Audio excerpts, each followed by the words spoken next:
Gotha નજીરા special railway રૂટના સંપાદનના વિરોધમાં દામકા, વાંસવા તેમજ અન્ય ગામના અસરગ્રસ્ત ખેડૂતો કલેક્ટર કચેરી પહોંચ્યા હતા અને વિરોધ પ્રદર્શન કર્યું હતું।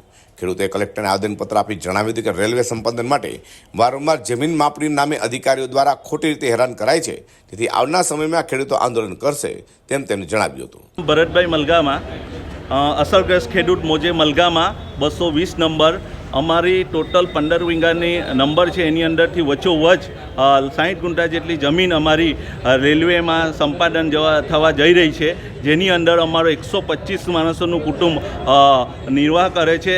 તે સંપૂર્ણ જીવન અમારું ખેતી ઉપર નિર્ભર છે। તો મારી સરકારશ્રીને રજૂઆત છે કે અમારા ખેતરની અંદરથી કે 14 ગામના જે કોઈ ખેડૂતો છે એના અંદરથી અમે લાઈન લઈ જવા દેશું નહીં, કારણ કે જે જૂની લાઈન છે એનો ઉપયોગ કરીને જો કામ કરશે તો એમનું કામ થયું છે, પરંતુ એ લોકો ખેડૂતોને જ બરબાદ કરીને આ કામ કરવું છે અને ખેડૂતોની જમીન સસ્તા ભાવે પડાવી લેવાનું આ એક ઉદ્યોગોનું ષડયંત્ર છે।